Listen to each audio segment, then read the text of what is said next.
नमस्ते दोस्तों। आज सुनिए दीदी की आखिरी इच्छा। उसे कुछ समझ नहीं आ रहा था।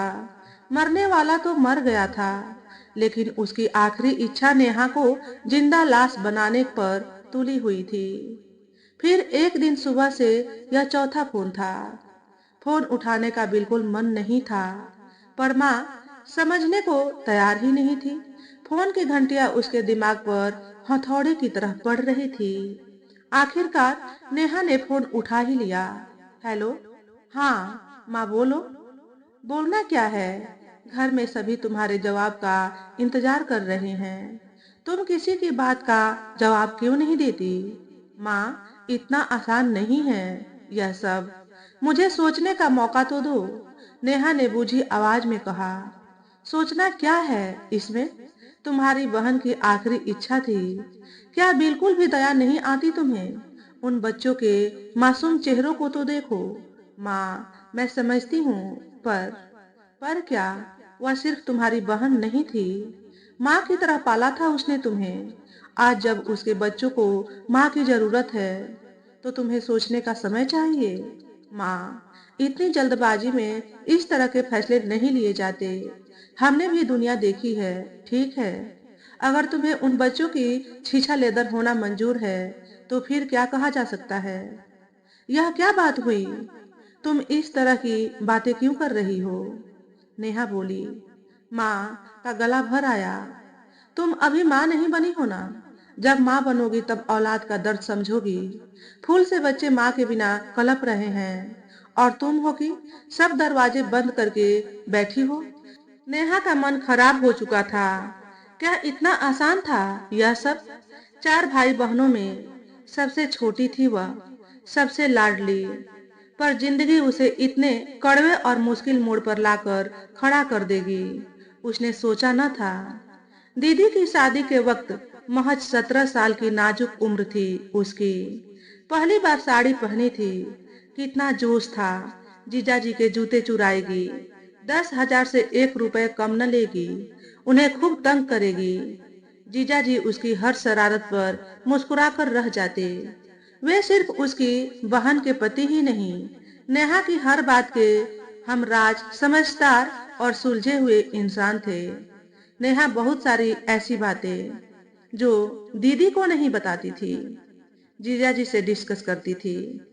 जीजाजी के बढ़ावा देने पर ही नेहा ने सिविल सर्विसेज की तैयारी करनी शुरू की थी। नहीं तो माँ के आगे तो वह भी दीदी की तरह मजबूर हो जाती, और आज वह भी दीदी की तरह किसी की घर गृहस्थी देख रही होती। दीदी पढ़ने में बहुत अच्छी थी, पर बाबा की आखिरी इच्छा का मान रखने के लिए दीदी बलि का बकरा बनकर रह गई, और अचार मुरब्बे व नए नए पकवानों के अलावा आगे कुछ भी न सोच सकी। याद है उसे आज भी वह दिन, जब दीदी की कैंसर की रिपोर्ट आई थी। कैंसर 3rd स्टेज पर था। घर में कोहराम मच गया था। माँ का रो रो कर बुरा हाल था, और दीदी दीवार का कोना पकड़े बूत बनी हुई थी। नेहा को समझ में नहीं आ रहा था किस किस को संभाले और क्या समझाए। समझते सभी थे, पर एक दूसरे को झूठी दिलासा देते रहे। परवीन जीजाजी का चेहरा अचानक से बूढ़ा लगने लगा था। अपने जीवन संगनी की यह हालत उनसे बर्दाश्त नहीं हो रही थी। कितने सुखी थे वे। जीजाजी ने दीदी को बचाने के लिए हर मुमकिन कोशिश की। मुंबई, चेन्नई, कहां कहां नहीं दौड़े, किस किस के आगे हाथ नहीं जोड़े, पर सब बेकार गया।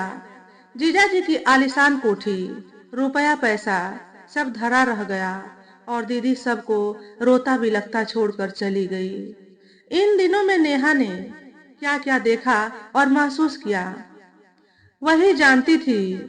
घर मेहमानों और रिश्तेदारों से भरा हुआ था। नन्ही परी माँ के लिए बिलखते बिलखते नेहा की गोद में ही सो गई थी। दीदी की चचिया सास कनखियों से नेहा को बार बार घूर रही थी। बेटा, तुम कौन हो? बहुत देखा देखा सा चेहरा लग रहा है। नेहा ने परी की तरफ इशारा करके कहा। मैं इसकी मौसी हूँ। चाची जी के चेहरे पर एक स्याहमयी मुस्कान आ गई। उन्होंने सोती हुई परी के सिर पर हाथ फेरते हुए बड़े अजीब ढंग से कहा, हाँ भाई, परी के लिए तुम मासी हो, अब तो तुम ही इसकी माँ। नेहा गुस्से से तिलमिला गई। चाची के शब्द गले में अटक कर रह गए। नेहा परी को लेकर कमरे में चली गई। यह पहली बार नहीं था। इन 13 दिनों में हर आने जाने वालों की निगाहों में उसने यही सवाल तैरते देखा था। कितना रोई थी वह उस दिन। धीरे धीरे सारे मेहमान चले गए। नेहा सामान पैक कर रही थी। तभी परी और गोलू ने आकर चौंका दिया। मौसी, आप जा रही हैं? हाँ बेटा, मेरी छुट्टियां खत्म हो गई है, ऑफिस भी जाना है ना। तुम उदास क्यों हो? हम रोज वीडियो कॉल से बात करेंगे। अपना होमवर्क रोज करना। बच्चे चुपचाप सुनते रहे। दीदी के बच्चे बहुत समझदार और आत्मनिर्भर थे, पर फिर भी बच्चे ही थे। बच्चे नेहा को छोड़कर चले गए। तभी माँ कमरे में आ गई। नेहा, सामान पैक हो गया? हाँ माँ, ऑफिस से बार बार फोन आ रहा है। आप लोग कब निकल रहे हो? तुम्हारे पापा और भैया कल सुबह निकलेंगे, मैं अभी कुछ दिन यहीं रहूंगी। नेहा सिर झुकाए माँ की बात सुनती रही। नेहा, तुझसे एक बात कहनी थी। हाँ बोलो माँ, सुन रही हूँ। माँ बोली, नेहा, तुमसे कुछ भी नहीं छिपा। तुम्हारी दीदी के जाने के बाद हमारी जिम्मेदारी और भी बढ़ गई है। तुम्हारी दीदी ने मरने से पहले मुझसे एक वादा लिया था। वह चाहती थी कि उसके मरने के बाद तुम उसके बच्चों की जिम्मेदारी संभालो। तुम परवीन जी से शादी कर लो। नेहा छटपटा कर रह गई। माँ, तुम ऐसा सोच भी कैसे सकती हो? जीजा जी के साथ मेरी शादी? नेहा, समझने की कोशिश करो। आखिर तुम्हारी भी शादी करनी ही है। देखा भला, परिवार है, बच्चों को माँ मिल जाएगी। वैसे भी एक लड़की को क्या चाहिए? आलीशान घर, नौकर चाकर, रुपया पैसा। तुम्हारे पापा की भी यही इच्छा है। नेहा हैरानी से माँ को देखती रह गई। तुमने जीजा जी से भी एक बार पूछा है? पूछना क्या है, उनके माता पिता तो है नहीं। चाचा चाची से बात हो गई है, उन्हें भी यह रिश्ता मंजूर है। रिश्ता? नेहा को सारा मामला समझ में आ गया। माँ, मैं तुमसे इस बात की उम्मीद नहीं कर रही थी। माँ का चेहरा गंभीर हो गया। हो सकता है आज तुम्हें मेरी बातें अच्छी न लगे, पर तुम्हारी दीदी के जाने के बाद परवीन जी और उनके बच्चों की जिम्मेदारी भी मुझ पर है। तुम सोच विचार कर जल्द मुझे जवाब दे दो। कहते हैं मरने वाले की अंतिम इच्छा न पूरी की जाए तो उसे कभी शांति नहीं मिलती। आखिरी वाक्य कहते वक्त माँ ने नेहा को अजीब सी निगाहों से देखा। पता नहीं उन निगाहों में ऐसा क्या था।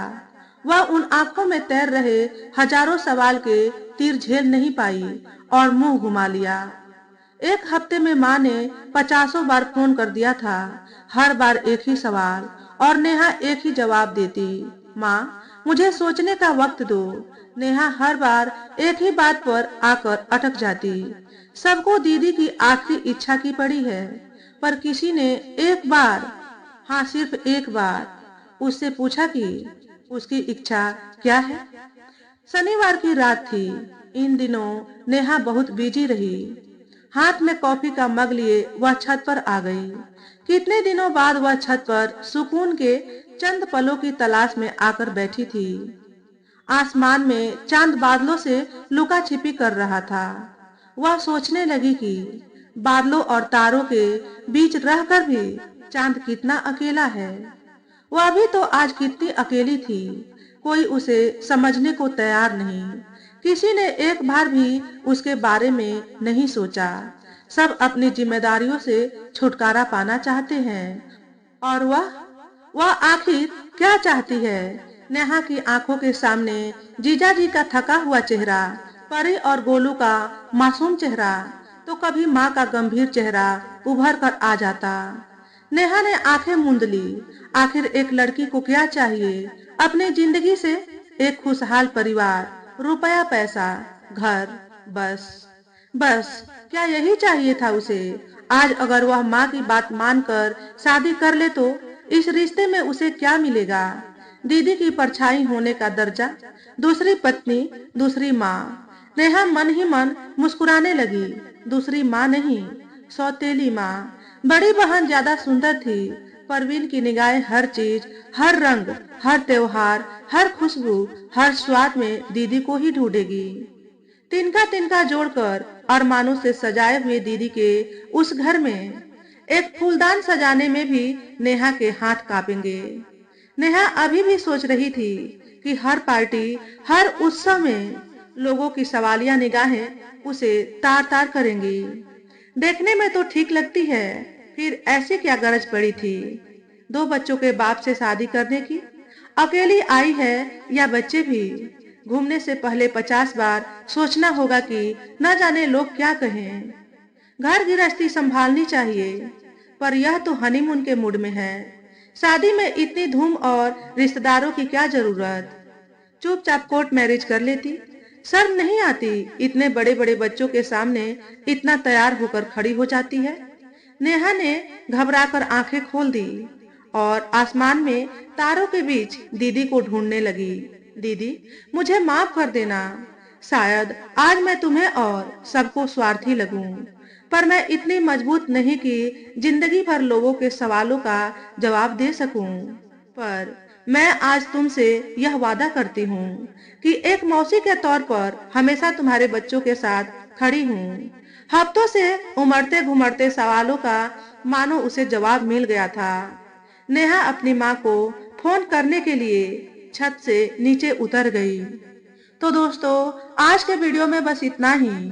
अगर हमारे द्वारा बताई गई कहानी थोड़ी सी भी अच्छी लगी हो तो वीडियो को लाइक और शेयर करें।